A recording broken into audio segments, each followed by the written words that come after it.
Sean bienvenidos a Selectura, la lectura como una aventura. Mi nombre es Dani y hoy quiero compartir con ustedes el cuento titulado Emma Suns, del escritor argentino Jorge Luis Borges. Comienza así. El 14 de enero de 1922, Emma Suns, al volver de la fábrica de tejidos Tarbug y Lowenthal, halló en el fondo del zaguán una carta, fechada en el Brasil, por la que supo que su padre había muerto. Le engañaron a primera vista el sello y el sobre. Luego le inquietó la letra desconocida. 9 o 10 líneas borroneadas querían colmar la hoja. Emma leyó que el señor Mayer había ingerido por error una fuerte dosis de veronal y había fallecido el 3 del corriente en el hospital de Valle. Un compañero de pensión de su padre firmaba la noticia, un tal Fein o Fain de Río Grande, que no podía saber que se dirigía a la hija del muerto. Emma dejó caer el papel. Su primera impresión fue de malestar en el vientre y en las rodillas. Luego de ciega culpa, de irrealidad, de frío, de temor. Luego quiso ya estar en el día siguiente. Acto continuo, comprendió que esa voluntad era inútil, porque la muerte de su padre era lo único que había sucedido en el mundo y seguiría sucediendo sin fin. Recogió el papel y se fue a su cuarto. Furtivamente lo guardó en un cajón, como si de algún modo ya conociera los hechos ulteriores. Ya había empezado a vislumbrarlos, tal vez. Ya era la que sería. En la creciente oscuridad, Emma lloró hasta el fin de aquel día del suicidio de Manuel Mayer, que en los antiguos días felices fue Emanuel Suns. Recordó veraneos en una chacra, cerca de Gualeguay. Trató de recordar, a su madre. Recordó la casita de Lanús que les remataron. Recordó los amarillos losanges de una ventana. Recordó el auto de prisión, el oprobio. Recordó los anónimos con el suelto sobre el desfalco del cajero. Recordó, pero eso jamás lo olvidaba, que su padre, la última noche, le había jurado que el ladrón era Lowenthal. Lowenthal. Aarón Lowenthal, antes gerente de la fábrica y ahora uno de los dueños. Emma, desde 1916, guardaba el secreto. A nadie se lo había revelado, ni siquiera a su mejor amiga, Elsa Urstein. Quizá rehuía la profana incredulidad. Quizá creía que el secreto era un vínculo entre ella y el ausente. Lowenthal no sabía que ella sabía.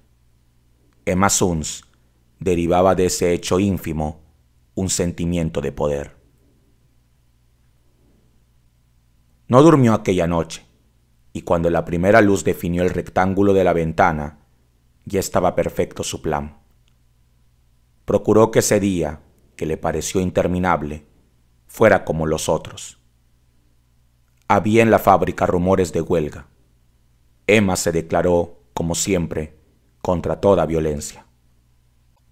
A las 6, concluido el trabajo, fue con Elsa a un club de mujeres que tiene gimnasio y pileta.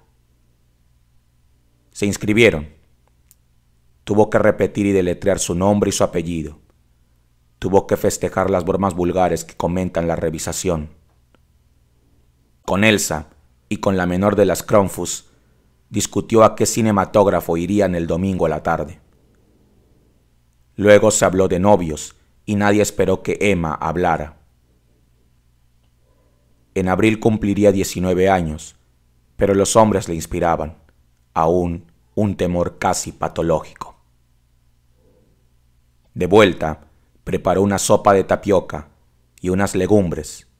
Comió temprano Se acostó y se obligó a dormir. Así, laborioso y trivial, pasó el viernes 15, la víspera. El sábado, la impaciencia la despertó. La impaciencia, no la inquietud, y el singular alivio de estar en aquel día, por fin. Ya no tenía que tramar y que imaginar. Dentro de algunas horas alcanzaría la simplicidad de los hechos. Leyó en la prensa que el Nordsjärnan de Malmö zarparía esa noche del dique 3. Llamó por teléfono a Lowenthal. Insinuó que deseaba comunicar, sin que lo supieran las otras, algo sobre la huelga, y prometió pasar por el escritorio al oscurecer. Le temblaba la voz. El temblor convenía a una delatora. Ningún otro hecho memorable ocurrió esa mañana. Emma trabajó hasta las 12 y fijó con Elsa y con Perla Kronfus los pormenores del paseo del domingo. Se acostó después de almorzar y recapituló, cerrados los ojos, el plan que había tramado. Pensó que la etapa final sería menos horrible que la primera y que le depararía, sin duda, el sabor de la victoria y de la justicia. De pronto, alarmada, se levantó y corrió al cajón de la cómoda. Lo abrió debajo del retrato de Milton Sills, donde la había dejado la antenoche, estaba la carta de Fine. Nadie podía haberla visto. La empezó a leer y la rompió. Referir con alguna realidad los hechos de esa tarde sería difícil y quizá improcedente. Un atributo del infernal es la irrealidad, un atributo que parece mitigar sus terrores y que los agrava tal vez. ¿Cómo hacer verosímil una acción en la que casi no creyó quien la ejecutaba? ¿Cómo recuperar ese breve caos que hoy la memoria de Emma Sunds repudia y confunde?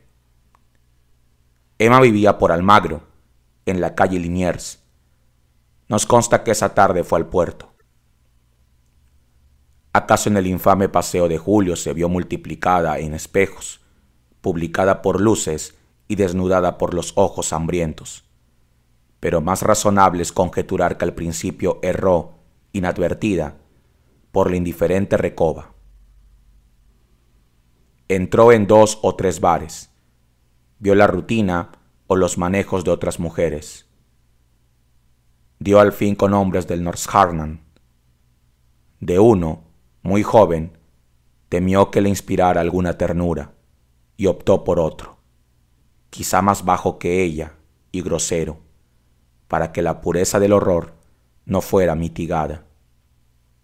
El hombre la condujo a una puerta y después a un turbio zaguán y después a una escalera tortuosa y después a un vestíbulo en el que había una vidriera con losanges idénticos a los de la casa en Lanús, y después a un pasillo y después a una puerta que se cerró. Los hechos graves están fuera del tiempo, ya porque en ellos el pasado inmediato queda como tronchado del porvenir, ya porque no parecen consecutivas las partes que los forman. En aquel tiempo fuera del tiempo, en aquel desorden perplejo de sensaciones inconexas y atroces, ¿pensó Emma Sunds una sola vez en el muerto que motivaba el sacrificio? Yo tengo para mí que pensó una vez, y que en ese momento peligró su desesperado propósito.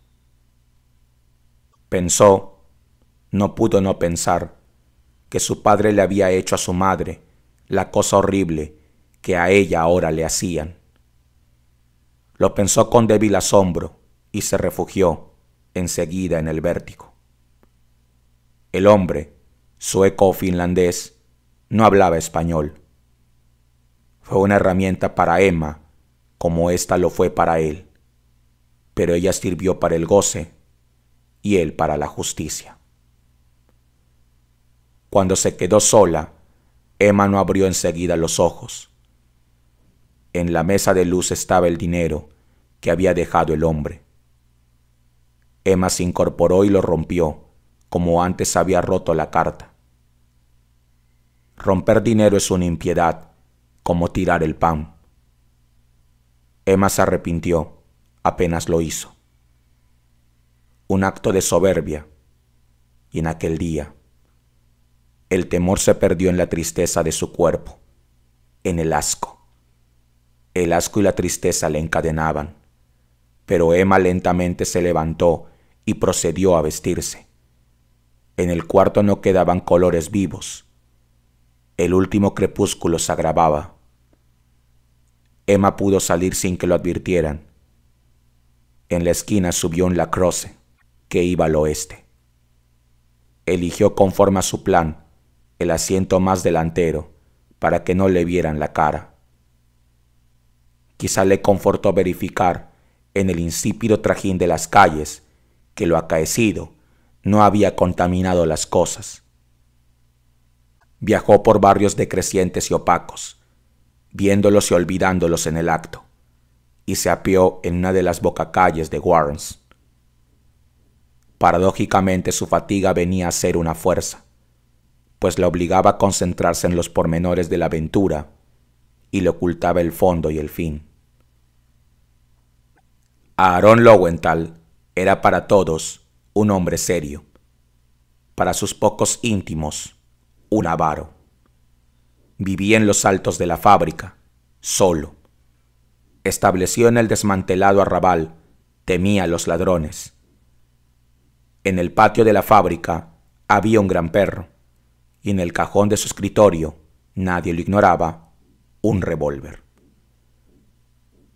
Había llorado con decoro el año anterior la inesperada muerte de su mujer. Una Gauss que le trajo una buena dote. Pero el dinero era su verdadera pasión. Con íntimo bochorno se sabía menos apto para ganarlo que para conservarlo. Era muy religioso. Creía tener con el Señor un pacto secreto que lo eximía de obrar bien a trueque de oraciones y devociones. Calvo, corpulento, enlutado, de quevedos ahumados y barba rubia, esperaba de pie junto a la ventana el informe confidencial de la obrera Sunz. La vio empujar la verja que él había entornado a propósito y cruzar el patio sombrío. La vio hacer un pequeño rodeo cuando el perro atado ladró. Los labios de Emma se atareaban como los de quien reza en voz baja. Cansados, repetían la sentencia que el señor Lowenthal oiría antes de morir. Las cosas no ocurrieron como había previsto Emma Sunz. Desde la madrugada anterior, ella se había soñado muchas veces, dirigiendo el firme revólver, forzando al miserable a confesar la miserable culpa y exponiendo la intrépida estratagema que permitiría a la justicia de Dios triunfar de la justicia humana. No por temor, sino por ser un instrumento de la justicia, ella no quería ser castigada. Luego, un solo balazo en mitad del pecho rubricaría la suerte de Lowenthal. Pero las cosas no ocurrieron así. Ante Aaron Lowenthal, más que la urgencia de vengar a su padre, Emma sintió la de castigar el ultraje padecido por ello. No podía no matarlo, después de esa minuciosa deshonra. Tampoco tenía tiempo que perder en teatralerías. Sentada, tímida, pidió excusas a Lowenthal. Invocó, a fuer de delatora, las obligaciones de la lealtad. Pronunció algunos nombres, dio a entender otros, y se cortó como si la venciera el temor. Logró que Lowenthal saliera a buscar una copa de agua. Cuando éste, incrédulo de tales aspavientos, pero indulgente, volvió del comedor, Emma ya había sacado del cajón el pesado revólver. Apretó el gatillo 2 veces. El considerable cuerpo se desplomó, como si los estampidos y el humo lo hubieran roto. El vaso de agua se rompió. La cara lo miró con asombro y cólera. La boca de la cara le injurió en español y en yiddish. Las malas palabras no cejaban. Emma tuvo que hacer fuego otra vez. Y en el patio, el perro encadenado rompió a ladrar, y una efusión de brusca sangre manó de los labios obscenos y manchó la barba y la ropa. Emma inició la acusación que había preparado. He vengado a mi padre y no me podrán castigar. Pero no la acabó, porque el señor Lowenthal ya había muerto. No supo nunca si alcanzó a comprender. Los ladridos tirantes le recordaron que no podía aún descansar. Desordenó el diván, desabrochó el saco del cadáver, le quitó los quevedos salpicados y los dejó sobre el fichero. Luego tomó el teléfono y repitió lo que tantas veces repetiría, con esas y con otras palabras. Ha ocurrido una cosa que es increíble. El señor Lowenthal me hizo venir con el pretexto de la huelga. Abusó de mí. Lo maté. La historia era increíble, en efecto, pero se impuso a todos, porque sustancialmente era cierta. Verdadero era el tono de Emma Kunz, verdadero el pudor, verdadero el odio, verdadero también era el ultraje que había padecido. Solo eran falsas las circunstancias, la hora y uno o dos nombres propios.